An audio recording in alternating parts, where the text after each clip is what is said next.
Hoje vamos falar da nossa Parashat Shavua. Na verdade, de novo, nessa semana a gente vai juntar duas Parashiot, Parashá Aharimot e Parashá Kedoshim. A gente explicou um pouquinho na semana passada que todo esse conceito de juntar Parashiot, ele tem um lado um pouco técnico, quer dizer, existem normalmente mais Parashiot do que semanas no nosso ano, então acabam, entre aspas, sobrando Parashiot, e para caberem todas as Parashiot no nosso ano, quando não é um ano Shana Meuberet, né, o ano que a gente acrescenta mais um mês, então, tecnicamente, a gente precisa juntar algumas Parashiot para poder caber tudo isso no nosso ano.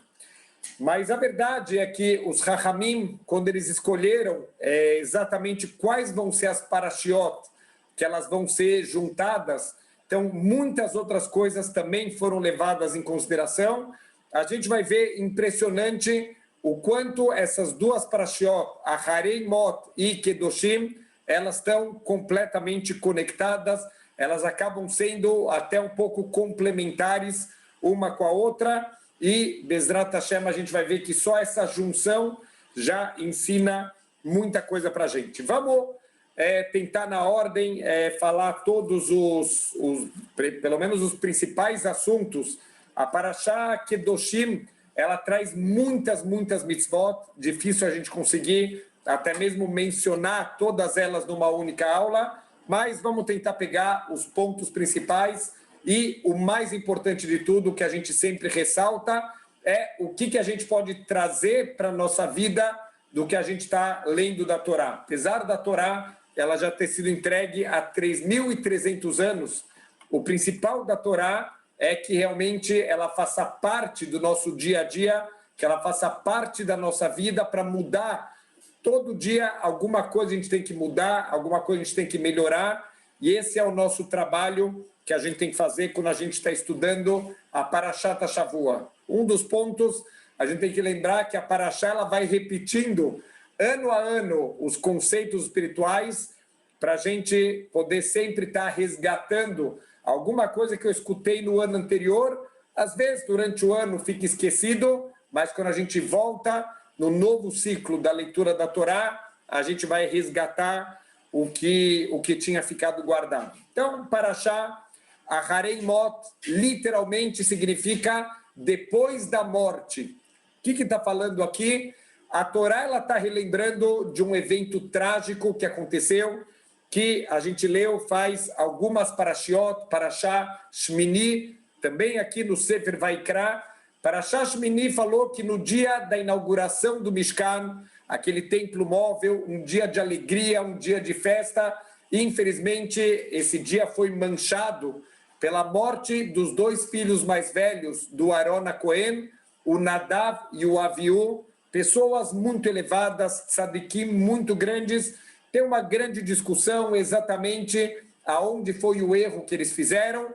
Mesmo quando a gente vai apontar os erros que eles fizeram, a gente tem que lembrar, aqui tem um microscópio eletrônico que está aumentando milhares de vezes o erro que eles fizeram. Com certeza, o erro foi muito mais sutil, foi um fio de cabelo, mas de acordo com o nível da pessoa, assim vai ser a cobrança que ele vai ter das atitudes dele. A gente tem que saber que o impacto, quanto mais elevado espiritualmente uma pessoa ele está, o impacto dos atos dele no mundo inteiro e nos mundos espirituais é muito maior, por isso essa pessoa tem que ser muito mais cuidadosa. Então, eles cometeram alguns erros, né? A Guemará, o Talmud aponta para a gente, os comentaristas trazem muitas fontes de qual exatamente foi o erro deles, ofereceram um incenso que Deus não tinha pedido, eles beberam, eles estavam bêbados antes de fazer o serviço para Deus. Tem até uma opinião que eles não queriam constituir família, eles não queriam casar, não queriam ter filhos. Então, aqui tem alguns motivos que a Torá ela traz para a gente. Logo depois, o próximo assunto que é trazido é o dia mais sagrado do ano, Yom Kippur. Então, para todo mundo, com certeza, por mais afastado que a pessoa possa estar da Torá, do judaísmo, esse é um dia que praticamente todo mundo, todo Yehudi, ele tem esse dia guardado no calendário dele e é o dia que a gente vai purificar todas as transgressões que a gente fez durante o ano inteiro. O Rav Salanter Zeher Tzadik Libraha, ele fala, olha, não é adequado, mas o correto seria a gente começar a dançar na sinagoga no dia do Yom Kippur. Olha que coisa incrível. A gente faz erros durante o ano inteiro, Hashem pede uma coisa, a gente faz o contrário do que ele pediu, e ele deu de presente para a gente um dia de capará, de limpeza espiritual. Óbvio que a gente tem que vir de coração, fazendo tchuvá, arrependidos, decididos que a gente quer mudar, senão não é tchuvá. E, mais do que isso, a gente vai entrar num ponto muito importante. O Talmud fala para a gente que, e a gente viu ontem também na tchuvá, que tem duas áreas de erros que a gente pode fazer. Tem a verot ben adam lamakom, da pessoa com Deus, e tem a verot ben adam lechaveró, da pessoa com seu companheiro. Yom Kippur, ele só limpa as transgressões ben adam lamakom.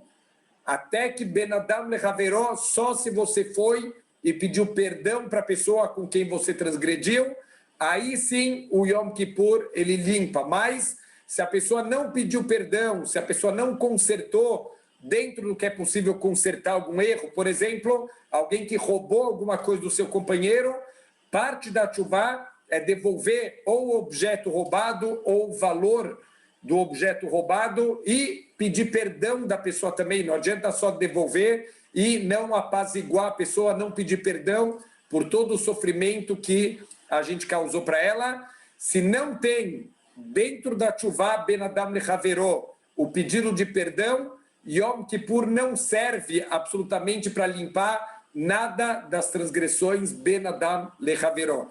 Ben adam lamakom, a gente pede perdão para Hashem e Hashem perdoa, mas por isso que a gente tem que estar tão preocupado, tão cuidadoso com os nossos erros, ben adam lechaveró, e tentar lembrar, quando a gente chega nesse dia tão sagrado, de pedir perdão qualquer pessoa que a gente tem muito contato.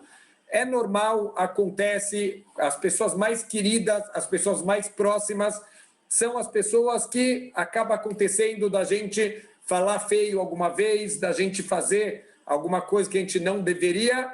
Então a gente tem que estar sempre de olho para pedir perdão, e um perdão sincero, e que a gente sinta realmente que a pessoa perdoou a gente pelo erro cometido. A grande pergunta aqui: por que quando Deus vai falar desse dia tão sagrado, desse dia tão especial, como a gente falou, o Rav Salanter, ele fala um dia que a gente deveria dançar na sinagoga, que alegria de eu poder limpar a minha alma carregada de tantos erros, de tantas coisas que a gente vai contra Hashem, e agora eu tenho um dia especial que eu posso limpar, eu posso sair de alma lavada. Então, a gente deveria dançar na sinagoga. Por que antes disso, a Torá ela trouxe a morte dos filhos de Aron? Quer dizer, já aconteceu isso, a Torá está mencionando novamente o falecimento do Nadav e do Aviú, os dois filhos de Aron. O Rashi explica para a gente o seguinte: o Rashi fala que o Kohen Gadol, agora no dia do Yom Kippur, ele tem um serviço especial. O único dia do ano que, o dia mais sagrado do ano, a pessoa mais sagrada do povo judeu, que é o Kohen Gadol, ele entra no lugar mais sagrado do mundo, que é o Kodesh HaKodashim. Então, aquele lugar onde ficava o Aron HaKodesh, que é chamado lugar da onde Hashem, ele falava com o povo judeu. Está escrito que a voz de Deus, ela vinha do meio daqueles kruvim, aqueles anjos que estão em cima do Aron HaKodesh, a voz de Deus saía lá de dentro. Então, nesse dia especial, parte dos serviços do Aron HaKohen, do Aron, de todas as futuras gerações, do Kohen Gadol, ele vai entrar no Kodesh HaKodashim e ele vai fazer alguns serviços lá dentro. Só que é um lugar tão sagrado, é um lugar tão especial. Vamos lembrar, na Torá, é o mesmo lugar aonde Avraham Avinu ele fez o sacrifício de Yitzhak, o quase sacrifício de Yitzhak. É o mesmo lugar quando Yaakov Avinu ele estava saindo de casa, ele está indo para a casa do Lavan, ele se deita, ele tem um sonho de uma escada que ela está, o pé dela está aqui na terra e o topo dela chega até o Shamaim, até o céu, e ela vê a presença de Deus. O Yaakov ele vê Deus se revela para ele e traz profecias para ele e garantias que vai proteger ele nesse momento que ele está indo para fora da terra de Israel. E os nossos sábios falam, aquele lugar é exatamente o lugar onde futuramente vai ser construído o Beit HaMikdash, e em especial aquele lugar onde está apoiada a escada é o Kodesh HaKodashim. É um lugar tão sagrado que se uma pessoa entrar no Kodesh HaKodashim e ele tiver um pensamento impuro, ele morre na hora. A verdade é que o Kohen Gadol, ninguém poderia entrar. Se o Kohen Gadol morresse, ninguém poderia entrar para tirar o corpo dele de lá. Então ele entrava com uma corda amarrada na cintura. Caso ele morresse lá dentro, ele era retirado através dessa corda. Olha que impressionante, está escrito no Talmud que na época do primeiro Beit HaMikdash, o primeiro Beit HaMikdash, o segundo Beit HaMikdash, eles duraram mais ou menos o mesmo número de anos. Um foi 410 anos, outro foi 420 anos. Mas tem um detalhe interessante, olha o que o Talmud fala para a gente. O primeiro Beit HaMikdash tiveram, de todas as gerações que pegaram o Beit HaMikdash, tiveram mais ou menos 10 Kohen Gadol que serviram. Quer dizer, cada Kohen Gadol devia viver bastante, então tiveram poucos Kohen Gadol durante os 400 anos do primeiro Beit HaMikdash. Já no segundo Beit HaMikdash está escrito na Guemará que tiveram mais de 300 Kohen Gadol. Peraí, por que tanto Kohen Gadol em 400 anos? Parece que trocava todo ano de Kohen Gadol. O que acontecia?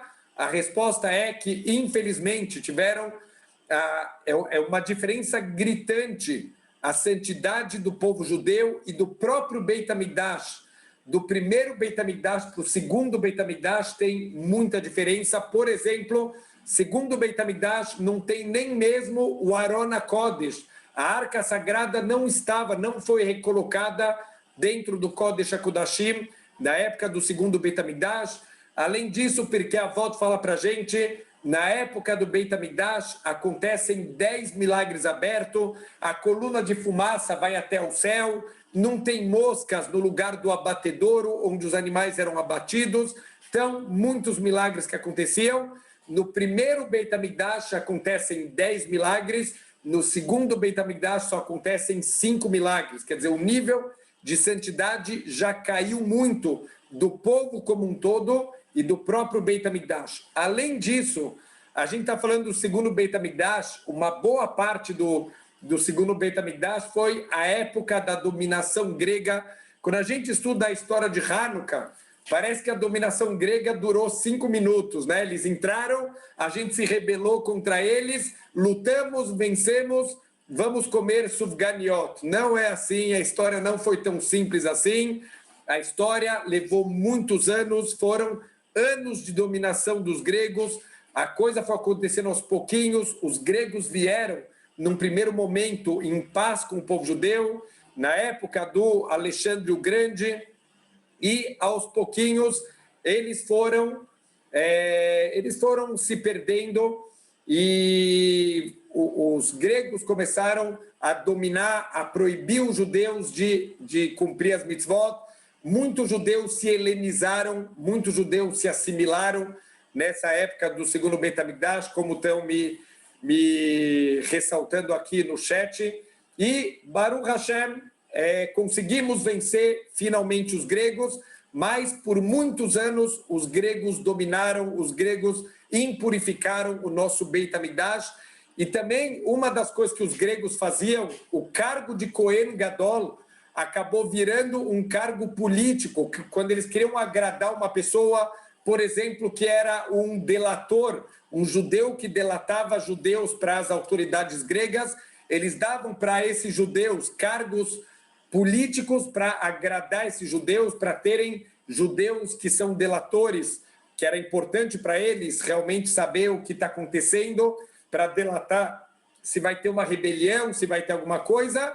E, infelizmente, muitos Kohen Gadol, Kohanim Gdolim, da história do povo judeu, eram um cargo político, era alguém que não tem nível espiritual para ser o Kohen Gadol e entrar no Kodesh HaKodashim. Por isso, infelizmente, era uma pessoa que durava um ano, o cargo dele durava até Yom Kippur. Todo mundo já sabia que depois de Yom Kippur vamos ter que escolher um outro Kohen Gadol, que esse não vai sobreviver.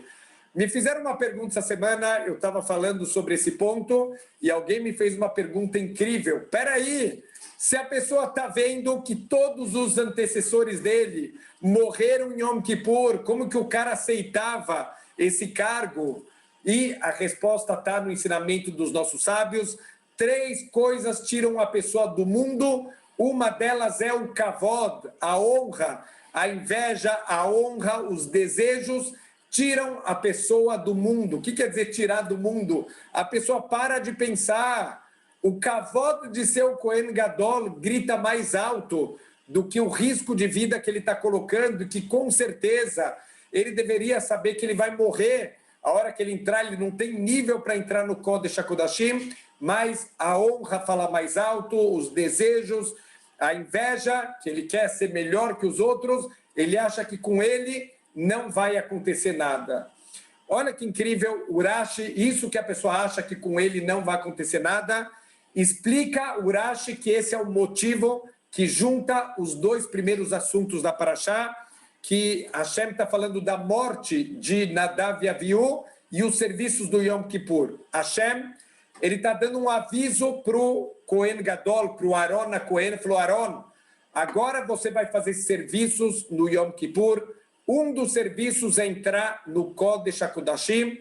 Toma cuidado, Aaron, porque se você tiver um pensamento impuro, você morre na hora. Toma cuidado, como seus filhos morreram quando eles fizeram um serviço que eu não pedi para eles fazerem. A mesma coisa, toma cuidado você para não fazer nada que eu não te pedi. O Urashi, ele traz um mashal, ele traz um paralelo para a gente entender essa advertência que Hashem está dando para o Aaron. Existe um conceito interessante que os médicos, eles têm pacientes que eles chamam de tigrões. Quem é um tigrão? O tigrão é aquele paciente que ele não faz nada que o médico pediu. O médico orienta ele a tomar um remédio, o médico orienta ele a fazer algum tratamento, e o tigrão, ele não gosta de fazer. Tigrão, ele está sempre indo contra o que o médico fala, quer dizer, ele procura o médico, mas ao invés de escutar a orientação do médico, não sei se é um paciente que se acha muito sábio, que está acima do médico, esse paciente tigrão, ele costuma não seguir as orientações do médico. Então, os médicos mais escolados, eles já começam a perceber quem é aquele paciente tigrão. Eles têm uma técnica para trabalhar com esses clientes, é a técnica de assustar o paciente. Então, eu lembro que me contaram uma história da minha avó, a Lea Shalom, que ela não queria parar de fumar. A única forma do médico fazer ela parar de fumar, numa das consultas, o médico virou para ela e falou, se a senhora continuar, a senhora vai morrer em breve. E aí, isso deu uma chacoalhada nela tão grande que ela parou. Então, o Urashi fala que o médico, quando ele vai tratar de um paciente tigrão, ele precisa dar uma chacoalhada no paciente. Olha, eu estou te dando, você está com uma gripe, toma esse remédio aqui que eu estou te receitando, mas eu quero te lembrar uma coisa. Você lembra daquele fulano? Aquele fulano, ele estava com a mesma doença que você e ele não tomou o remédio. Eu quero só te contar uma coisa. O fulano morreu. O fulano estava exatamente com o que você está e ele não tomou os remédios e ele morreu. Então, ó, tá aqui a tua receita. Certeza que essa pessoa vai sair de lá correndo, vai comprar os remédios, vai tomar direitinho todos os remédios. Por quê? Porque agora o médico conseguiu pegar no ponto fraco dele. Agora ele vai ter medo. Isso deu uma chacoalhada nele. Então é isso que Hashem fala que Deus está fazendo com Aaron. Aaron, presta atenção. Você vai entrar no Kodesh HaKodashim agora. Você vai fazer um serviço que se você não fizer o que eu te pedi, lembra dos teus filhos o que aconteceu? Eles não fizeram o que eu pedi para eles, eles morreram. Então, toma cuidado, lembra o que aconteceu com eles e toma cuidado para não fazer igual. Aqui tem uma pergunta óbvia, os nossos comentaristas, eles gritam isso, falam, peraí, como assim? O Urashi está comparando o Aaron a Cohen, o primeiro Cohen Gadol, a gente sabe o nível do Aaron, aquele Aaron, o Rev Shalom, Verodev Shalom, a pessoa que amava todo mundo, que o tempo inteiro ele está tentando fazer Shalom, ajudar todo mundo que ele pode. Hashem está comparando o Aaron com o Tigrão, aquele Tigrão que não escuta o médico. Aaron não vai escutar o médico, não vai escutar Hashem. Olha o que os nossos sábios explicam para a gente. Deus, ele não tem dúvida nenhuma que o Aaron é uma pessoa reta, que o Aaron é uma pessoa que vai fazer tudo que Hashem pedir para ele. Mas Hashem quer deixar uma lição para todas as futuras gerações e para a gente também. Tem um ditado que fala que a maior estrada do mundo é a que separa a cabeça do coração. A gente sabe as coisas, mas a gente não vive de acordo com as coisas que a gente sabe. A gente estuda, a gente escuta. Olha, o Rabino deu uma aula sobre Lashon Hará. O Rabino explicou para a gente a gravidade, destruir o Beit HaMikdash, tinha tzarat, tinha não sei o quê. Entendeu? Entendi. Daqui a 5 minutos a gente está falando Lashon Hará. Então, você não entendeu. Você pode ter entendido na cabeça, mas não conseguiu jogar no coração. É isso que Hashem quer de Aaron. Aaron, eu não quero só que você entenda na cabeça, eu quero que você coloque no coração. Se você fizer um serviço errado, infelizmente você vai morrer da mesma forma que teus filhos morreram. Vamos tentar trazer isso para a nossa vida.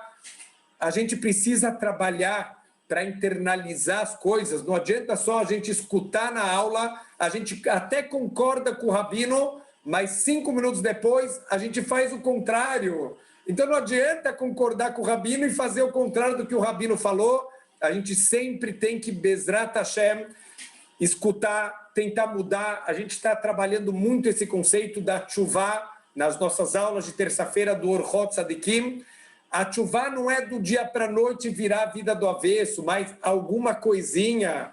Coloca no coração, trabalha no coração para Bezrat Hashem, a gente poder fazer mudanças na prática. Não adianta sempre a gente escutar, a gente entender, a gente concordar e continuar fazendo o contrário.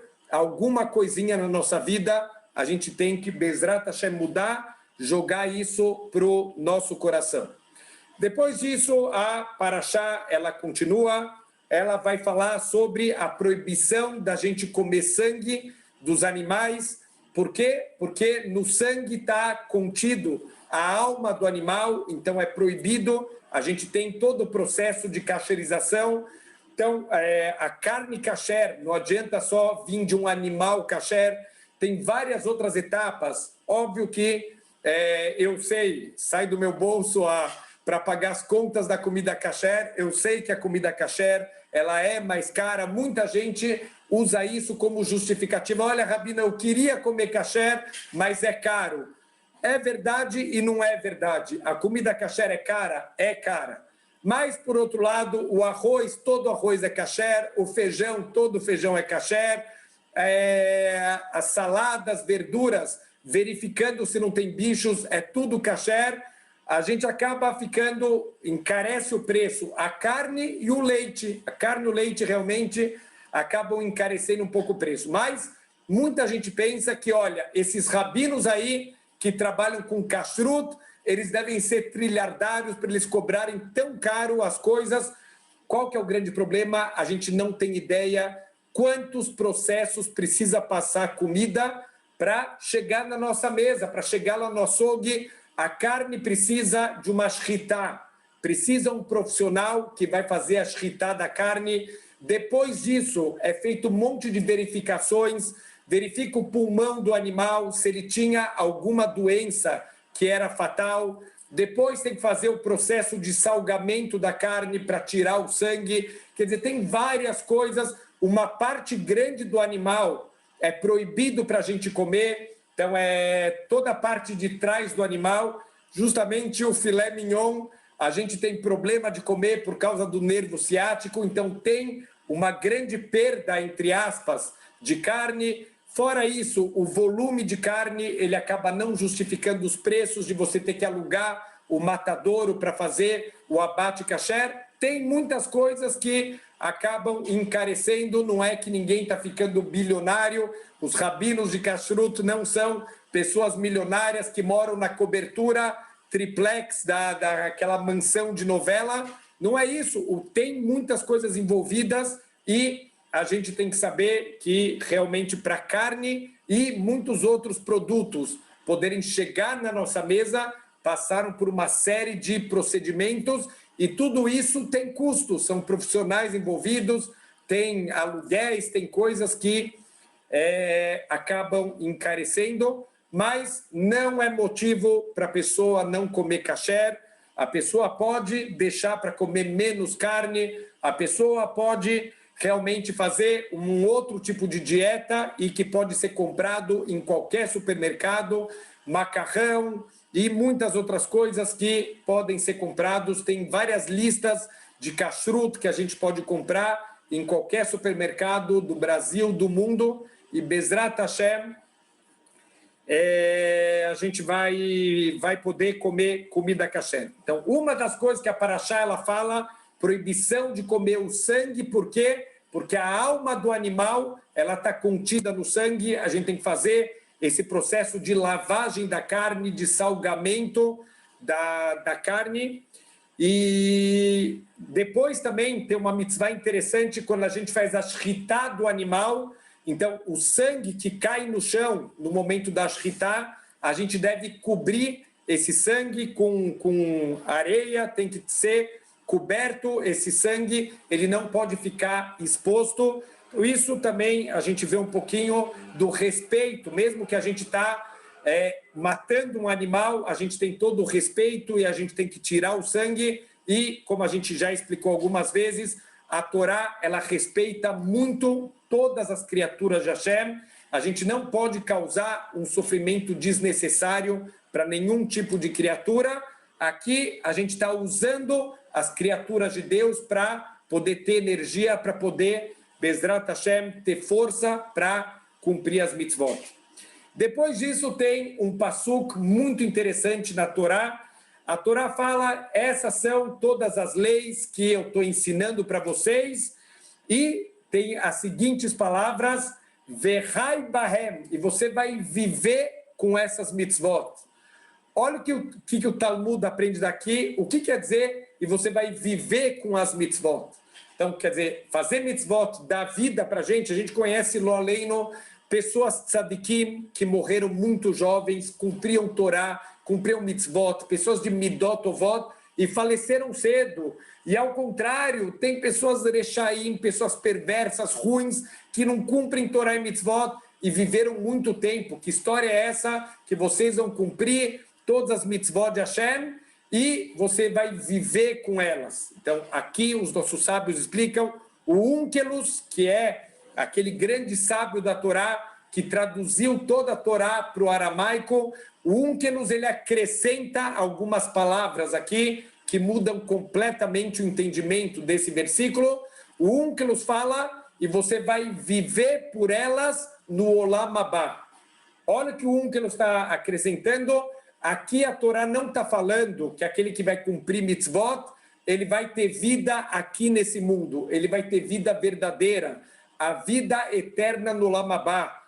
O nosso corpo, a gente precisa de alimento. Se a gente não comer, a gente morre. Se a gente não beber água, a gente seca, a gente desidrata.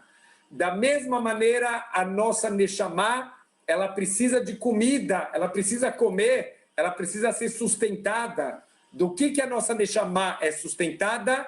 De mitzvot. Nem só de pão vive o homem, mas tudo que sai da boca de Hashem. Todo alimento que a gente come, ele tem uma parte material e ele tem uma parte espiritual. Quando a gente está comendo um alimento kasher, a gente está alimentando o nosso corpo e a gente está alimentando a nossa Neshama, também a nossa alma. Cada mitzvah que eu estou fazendo, eu estou alimentando a minha Neshama também. Então, a gente, Bezrat Hashem, cada mitzvah, mas aquela pessoa, ela faleceu jovem. Isso são cálculos de Hashem. A gente não tem que ter nenhum questionamento. Deus é perfeito, Deus é bondoso. Aquela pessoa que faleceu jovem, ele terminou o trabalho no mundo e ele foi para a vida eterna dele, ele foi receber a recompensa de tudo de bom que ele já fez. Aquela pessoa ruim que está tendo vida longa, Hashem está dando vida nesse mundo, porque essa pessoa não vai ter mundo vindouro, ele já está gastando todos os méritos aqui no mundo material. O mundo material, a gente não questiona Hashem, porque tem muitos cálculos envolvidos, mas Bezrat Hashem tem uma garantia, cada mitzvah que a gente faz, a gente vai viver com elas. Cada mitzvah, ela está alimentando nossa alma. O Rav Chaim Vital, maior aluno do Arizal, ele era um grande conhecedor dos segredos da Kabbalah. A verdade é que o Arizal, nem para o seu maior aluno, nem para o Rav Chaim Vital, Zeher Tzadik Livrachá, ele passou tudo que ele sabia de Kabbalah prática. Ele começou a perceber, com a queda das gerações, tem um perigo muito grande desse tipo de conhecimento. Ele não passou tudo o que ele sabia, mas o Rav Chaim Vital era uma pessoa num nível muito elevado. O Rav Chaim Vital, ele chama a atenção que o nosso corpo material, ele tem 613 partes. E existe na nossa alma também 613 partes. Olha que incrível, isso não é coincidência, bate exatamente com o número de mitzvot da Torá, 613 mitzvot da Torá. Tem mitzvot que a gente faz com o braço, tem mitzvot que a gente faz com a cabeça, tem mitzvot que a gente faz com o coração, tem mitzvot que a gente faz com as pernas, tem mitzvot que a gente faz com todas as partes do corpo. Cada parte do corpo, quando a gente faz essa mitzvah, eu estou criando espiritualmente, não só a gente tem a nossa roupa material, a gente também tem uma roupa espiritual. Fala o Rav Chaim Vital, quando a gente for sair desse mundo e a gente vai para os mundos espirituais, a gente vai ter que se despir da roupa desse mundo, quer dizer, o corpo é uma roupa, simplesmente para o nosso eu verdadeiro, que é a nossa Neshama.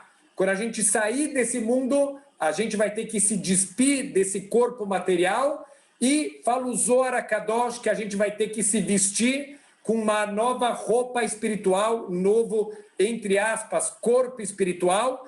Do que é feito esse corpo espiritual que a gente vai vestir para toda a eternidade? É feito das mitzvot que a gente cumpriu na vida. Cada mitzvah que a gente cumprir é, Baruch Hashem, mais um pouquinho dessa roupa que eu vou poder usar para toda a eternidade. Por isso, olha que incrível, como vale a pena a gente querer aproveitar cada segundo da vida, cada instante da vida, a gente pode estar adquirindo um pouquinho mais dessa roupa, para eu estar com a roupa completa, para que eu não estiver diante de Hashem, eu poder usar uma roupa honrosa. Essa roupa, ela só pode ser construída aqui no mundo material através das mitzvot. Se você cumprir as mitzvot, você vai viver com elas. Você vai viver através do que essas mitzvot elas vão construir a nossa vida eterna. O Talmud, ele traz também outro ensinamento muito interessante. O que a gente aprende aqui dessas palavras? E você vai viver por elas, fala o Talmud, e não morrer por elas. Então, existe o conceito do martírio, né? Da pessoa entregar a vida, ele morrer al-Kiddush Hashem, ele morrer santificando o nome de Deus. Mas isso é uma exceção, isso não é a regra da Torá. Existem 3 exceções na Torá e isso precisa de um estudo específico. O Talmud, ele vai buscar fontes para provar que nessas 3 transgressões a gente deve dar a vida para não transgredir, que é idolatria, as relações proibidas e o assassinato. São as 3 coisas que a gente deve fugir delas, porque a gente falou no Pirkei Avot, tem 3 pilares do mundo. O mundo é sustentado pela Torá, pela Avodá, que é a nossa Tfilá, que era os Korbanot, e pelo Milut Hassadim, que é os atos de bondade. E as 3 transgressões que a gente deve dar a vida para não transgredir, elas são justamente, destroem, cada uma delas destrói um dos 3 pilares que sustentam o mundo. Por isso são exceções. Mas a regra da Torá fala o Talmud, e vocês vão viver por elas e não morrer por elas. Significa, a pessoa lo aleino, ela está no Shabat, ela entra em risco de vida, ela tem obrigação imediatamente de quebrar o Shabat e ir procurar ajuda. E fala Mishnah Brurá, fala o Hafetz Haim, Alahá isso, não é Mussar, não é ensinamentos éticos. Fala Mishnah Brurá, quanto mais rápido a pessoa quebrar o Shabat, num caso de risco de vida, maior é a mitzvah que ele está cumprindo. Então o Shabat, ele é muito sagrado, ele é muito importante, mas para salvar uma vida. E qual o sentido disso? Essa vida salva vai poder cumprir muito mais mitzvot. Então vale a pena a gente quebrar uma mitzvah para salvar a vida de alguém e trazer para o mundo ainda mais e mais mitzvot. Então a gente deve viver pelas mitzvot e não morrer pelas mitzvot. Lo aleino, pessoa está perdida no meio do deserto, ele não tem o que comer e ele encontra um porco no meio do nada. E é a única coisa que ele tem para comer, e se ele não comer esse porco, ele vai morrer de fome. Tem comentaristas que falam que não só ele deve comer, ele pode fazer brachá. Ele pode fazer brachá naquele porco, porque ele está fazendo o que Hashem pediu dele. Então a gente tem que cumprir o que Hashem pediu. Tem uma história ao contrário. Teve uma vez um senhor, já muito idoso, já estava debilitado, já estava um pouco doente. Começou a chegar Rosh Hashanah, está se aproximando o Yom Kippur. Esse senhor, ele foi no médico e o médico, ele perguntou, olha, doutor, daqui a alguns dias tem Yom Kippur, tem jejum, eu posso jejuar para Yom Kippur? Era um médico, não era nem judeu, o médico falou, olha, o senhor não pode jejuar, o senhor vai entrar em perigo de vida. O senhor ficou muito chateado, ele foi falar com o rabino, falou, rabino, o que eu faço? O médico falou que eu não posso jejuar. Então o rabino falou, olha, vamos fazer o seguinte, talvez esse médico que não é Yehudi, ele não entende o que é o jejum de Yom Kippur, vamos conversar com o médico que é religioso, que entende o valor do Yom Kippur, e vamos ver o que ele fala. Eles foram falar com esse médico, e esse médico, de novo, examinou e confirmou, infelizmente, o senhor não pode jejuar em Yom Kippur, o senhor vai entrar em Sakaná Nefashot, vai entrar em perigo de vida, não é para o senhor jejuar.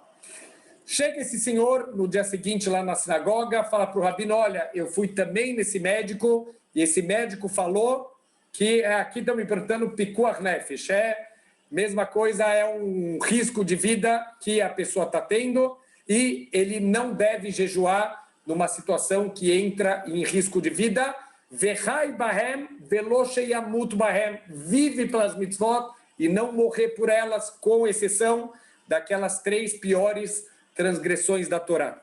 Então ele chega para o rabino e falou, rabino, olha, eu fui no outro médico e ele confirmou que eu não posso jejuar em Yom Kippur, mas eu decidi que eu vou jejuar. Eu quero, rabino, desde os 13 anos de idade, eu faço jejum completo em Yom Kippur, é um dia muito especial para mim, eu vou jejuar. Esse rabino vira para esse senhor e fala, olha, eu vou te pedir um favor, se no dia do Yom Kippur o senhor realmente estiver jejuando, eu peço, por favor, para o senhor me avisar que está jejuando. E esse senhor falou, mas por que isso, rabino? E o rabino falou para ele, para você saber, se você estiver jejuando, eu te garanto que você não vai ser chamado na Torá, você não vai ser chamado para abrir o Aron HaKodesh, eu não vou dar kavod nenhum para você, você não vai fazer absolutamente nada. Eu vou chamar a sinagoga inteira, menos você no dia do Yom Kippur. E esse senhor falou, mas por que, rabino? Eu só quero fazer o jejum do Yom Kippur. O que eu estou fazendo de errado? Ele falou, você está fazendo Avodah Zará, você está fazendo idolatria. Falou, como assim, rabino, que idolatria? Falou, que Deus você segue? Ele falou, eu sigo Hashem. Falou, pois é, Hashem mandou você não jejuar. Se você jejuar, você está fazendo Avodah Zará, você está fazendo idolatria. A gente faz o que Hashem pede para a gente fazer, Vechai Bahem, a gente vai viver pelas mitzvot, Velo sheyamut bahem, a gente tem que saber escutar os rabanim. Muitas vezes os rabanim vão se aconselhar com médicos para saber qual é a situação médica do paciente. Quando o rabino fala que não é para fazer a mitzvah, não é para fazer a mitzvah. A gente tem que saber que isso é a vontade de Hashem, e se a gente quer ir contra o que a Torá está falando, isso é Avodah Zará. Você está seguindo outros deuses, mas não está seguindo o que Hashem ele ensinou para a gente. Depois disso, só vamos dar uma acelerada, que a gente acaba se empolgando aqui, mas Baruch Hashem faz parte aqui da aula, são as boas influências das alunas, Baruch Hashem. Então, a gente tem outros assuntos aqui importantes, ainda na Parashá, a Harimot. É injusto, né? A gente deveria, quando são 2 Parashot, deveria ser 2 horas de aula, 1 hora só fica muito corrido para a gente ver as 2 Parashot. Mas, vamos lá. Então, depois tem o cuidado, a Hashem está falando para a gente, toma cuidado com o contato que vocês vão ter com os outros povos. Deus já está preparando o povo judeu para o momento da entrada na terra de Israel. Vocês vão entrar na terra de Israel, vocês vão ver abominações, vocês vão ver coisas asquerosas. Toma cuidado para não se influenciar. Lembra das abominações, das coisas asquerosas que tinham na terra do Egito, da onde vocês vieram. E toma cuidado com as abominações, com as coisas asquerosas que vocês vão ver na terra que vocês vão entrar agora, na terra de Israel, quando vocês tiverem contato com os povos da terra. A grande pergunta aqui que os nossos sábios eles perguntam é se Deus ele já está usando essa expressão, vocês viram essas abominações, essas coisas asquerosas, essas coisas nojentas, então não faz isso, toma cuidado para não fazer isso também.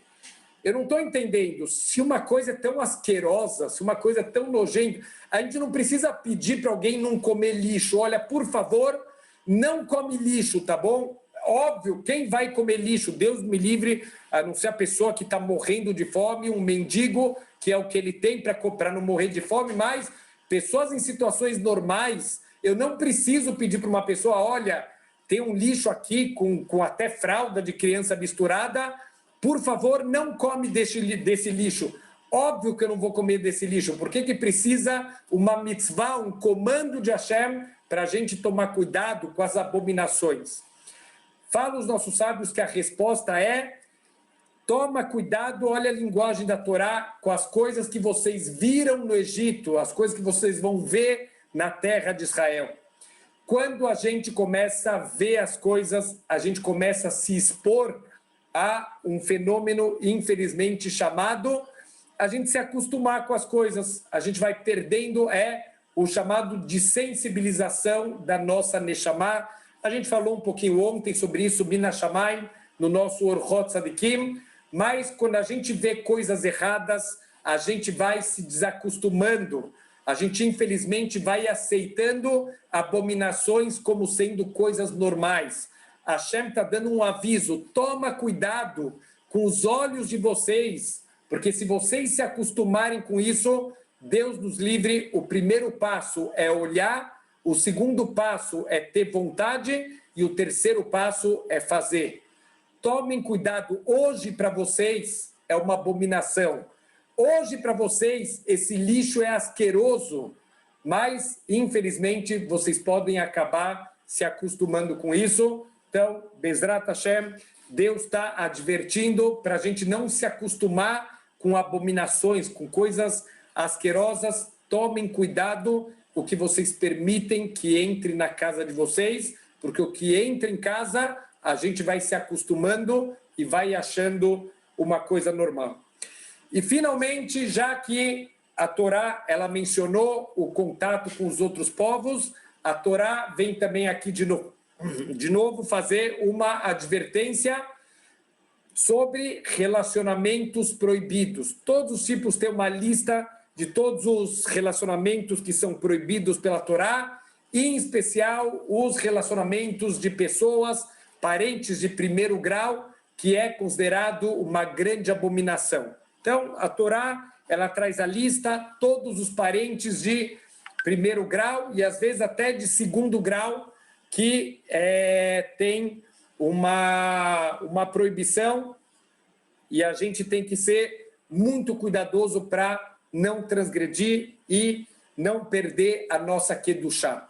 Entre os relacionamentos, olha que coisa incrível, está a proibição de ter um relacionamento entre dois irmãos. Então é proibido pela Torá, mas olha a linguagem que a Torá traz. A verdade é que isso é trazido na Parashá Kedoshim. A Parashá Kedoshim, ela repete de novo todos os relacionamentos proibidos pela Torá, e na Parashá Kedoshim, na Parashá Hareimot, é só a lista do que é proibido, e na Parashá Kedoshim tem, além da lista do que é proibido, tem o castigo.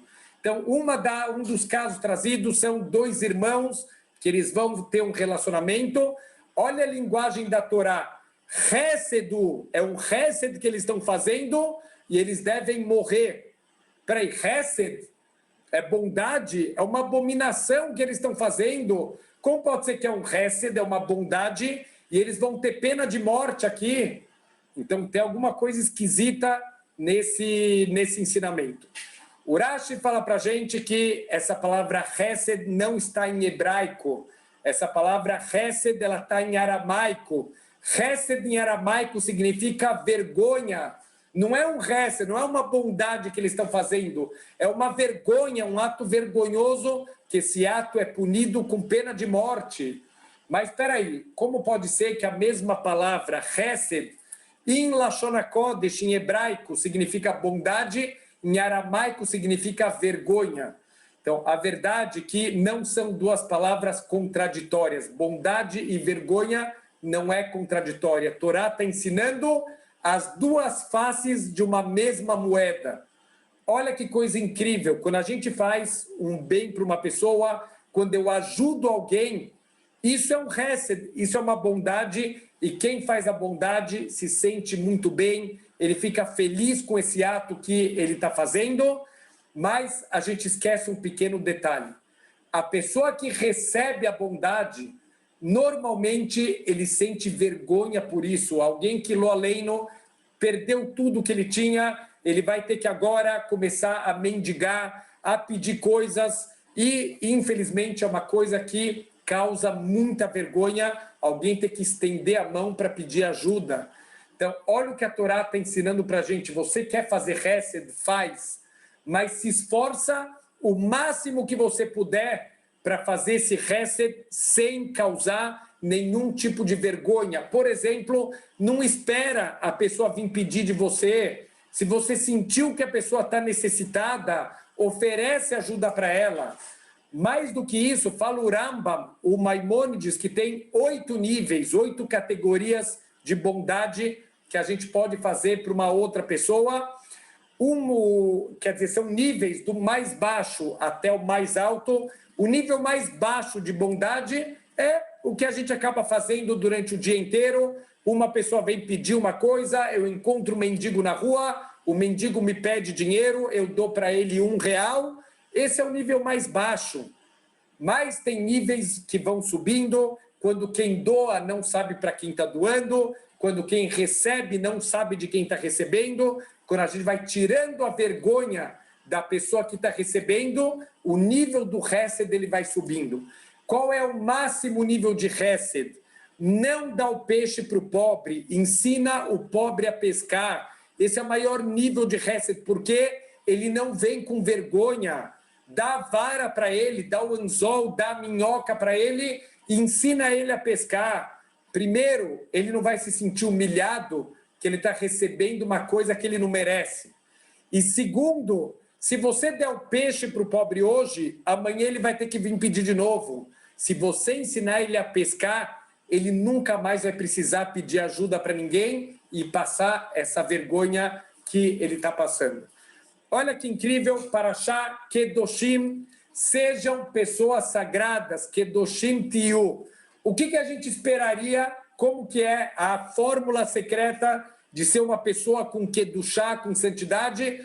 Se eu lesse esse primeiro passo da Parashá Kedoshim, eu esperaria que para a pessoa ser Kadosh, ele tem que fazer mikve na neve, ele tem que morar no mosteiro, no alto da montanha, ele tem que fazer voto de castidade, ele tem que fazer voto de silêncio, ele deve dormir numa cama de pregos, ele deve comer só pão velho, tomar água, dormir no chão duro, assim se chega na Kedushá. Surpresa, não é nada disso que a Parashá Kedoshim ensina para a gente. Parashá Kedoshim ensina a maior parte dessa Parashá. Ensina para a gente mitzvot ben adam lechaveró, da pessoa com seu companheiro, mitzvot do dia a dia, para ser kadosh, para ser uma pessoa santa, para ser uma pessoa sagrada. Não precisa fazer atos de Messirut Nefesh, de entregar a vida por Deus.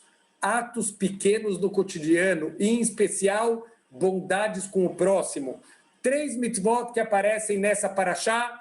Antigamente, talvez grande maioria do povo judeu trabalhava com agricultura.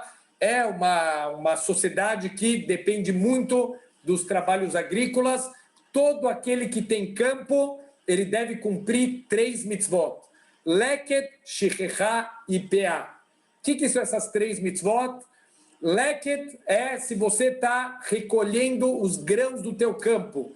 Alguns grãos, eles começam a cair, alguns feixes de trigo caem no chão, deixa lá, não recolhe o que caiu no chão, deixa para os pobres virem recolher.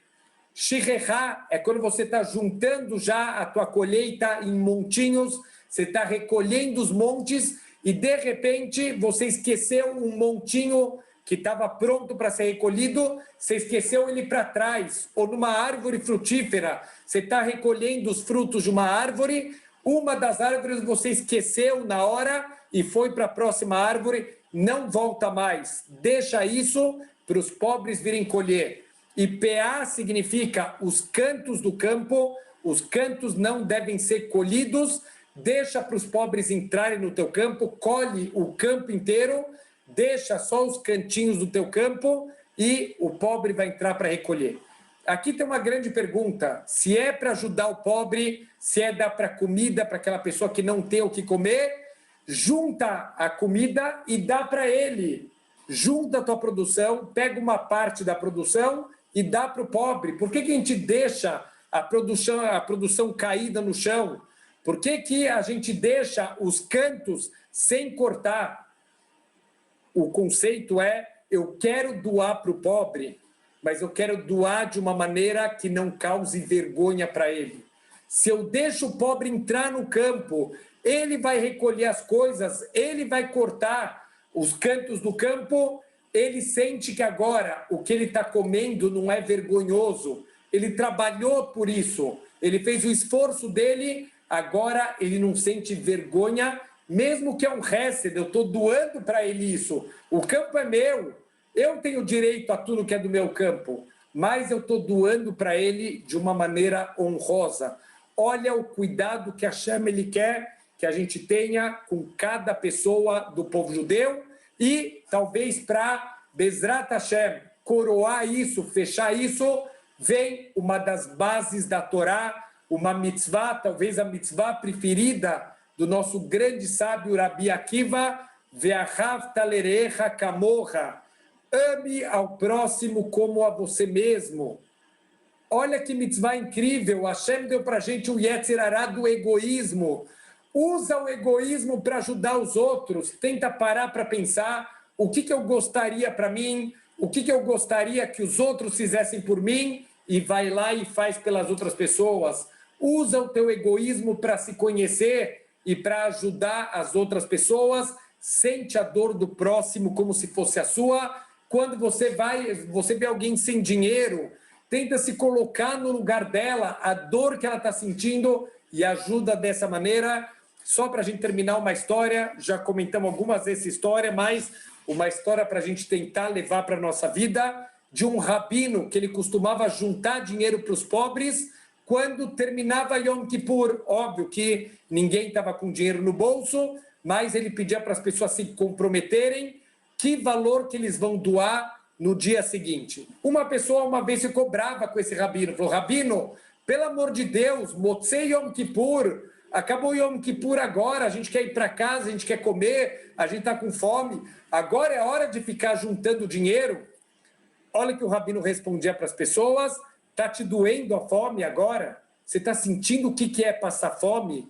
Lembra que tem pessoas que passam isso todos os dias. Com esse sentimento de fome, doa para as pessoas necessitadas. Sente a dor do outro, vive, se coloca na situação da outra pessoa, ve'ahavta lerecha kamorra. Sente o que você gostaria se você tivesse na mesma situação e faz isso para as outras pessoas. Isso é kedushá, isso é santidade. Nos pequenos detalhes do cotidiano, a gente pode chegar nos maiores níveis de santidade. Shabbat Shalom.